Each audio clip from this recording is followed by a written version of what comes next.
মে মাসে বাংলাদেশে ৩২৬টি নারী ও শিশু নির্যাতনের ঘটনা, ৭৮ জন নারী ধর্ষণের শিকার, ধর্ষণের পর হত্যা ৬টি পামের এবং প্রতিটি ক্ষেত্রে ভিকটিম শিশু। সংখ্যাগুলো শুনলে গা শিউরে ওঠে, কিন্তু এটাই বাংলাদেশের বর্তমান বাস্তবতা।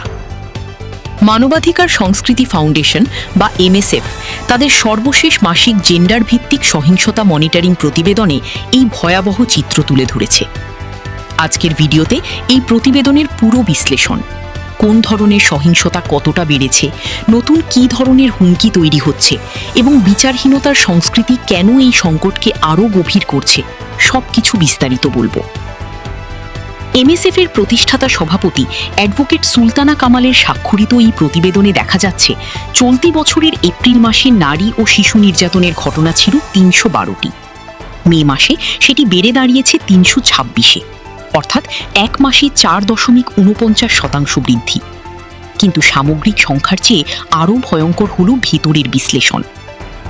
ধর্ষণের ঘটনা এপ্রিলে ছিল ৫৪টি, মে মাসে সেটি লাফ দিয়ে ৭৮-এ পৌঁছেছে, প্রায় ৪৪% বৃদ্ধি।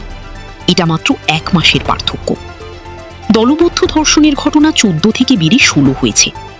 ধর্ষণের পর হত্যার ঘটনা ২ থেকে বেড়ে ৬ পৌঁছেছে এবং সবচেয়ে হৃদয় বিদারক তথ্য হল, এই ৬টি ঘটনার প্রতিটি ক্ষেত্রে ভিকটিম ছিল শিশু। ধর্ষণ চেষ্টার ঘটনা ২৮টি এবং যৌন হয়রানি ১৮টি। এই প্রসঙ্গে শিশু রামিসার কথা না বললেই নয়। ৮ বছর বয়সী রামিসাকে ধর্ষণ, হত্যা এবং শিরশ্ছেদ করা হয়। MSF এই মামলায় দ্রুত গ্রেফতার ও বিচার প্রক্রিয়া শুরু হওয়ার প্রশংসা করেছে, তবে সব মামলায় নিরপেক্ষ ও দ্রুত বিচারের আহ্বান জানিয়েছে। শুধু নারী ও শিশু নির্যাতন নয়, মে মাসে গণপিটুনিতে ৩২ জন মানুষ নিহত হয়েছে, যা গত ৬ মাসের মধ্যে সর্বোচ্চ। ৭১ জন গুরুতরভাবে আহত হয়েছেন ৬৯টি পৃথক ঘটনায়। এপ্রিলে গণপিটুনিতে নিহত হয়েছিলেন ২১ জন এবং আহত ৪৯ জন। MSF বলেছে, এটা মানুষের নিজের হাতে আইন তুলে নেওয়ার প্রবণতার স্পষ্ট প্রতিফলন। এবার আসি নতুন ধরনের হুমকির কথায়। MSF অনলাইন জুয়া ও মাদকাসক্তিকে মানবাধিকারের জন্য নতুন বহুমাত্রিক হুমকি হিসেবে চিহ্নিত করেছে। চলতি বছরের ৪ মে কুমিল্লার বরুড়ায় ১৬ বছর বয়সী রাকিব হোসেন নামের একটি কিশোর জুয়া নিয়ে বিরোধের জের ধরে বন্ধুদের হামলায় মারা যায়। মাদক সংক্রান্ত ঘটনায় ৪ জন নিহত এবং ১৯ জন আহত হয়েছেন। এমনকি পুলিশের নিজেদের মাদক ব্যবসায় জড়িত থাকার ৩টি অভিযোগ এবং পুলিশ ও মাদক ব্যবসায়ীদের মধ্যে ২টি সংঘর্ষের তথ্যও এসেছে। বিচারহীনতার সংস্কৃতি এই সংকটের সবচেয়ে বড় কারণ। বাংলাদেশের সুপ্রিম কোর্ট ও ব্র্যাকের যৌথ গবেষণায় দেখা গেছে, নারী ও শিশু নির্যাতনের মামলায় মাত্র ৩% ক্ষেত্রে দোষী সাব্যস্ত হয়, ৭০% খালাস পায় এবং ১৩% আদালতের বাইরে মীমাংসা হয়। এই পরিসংখ্যান ভয়ঙ্কর।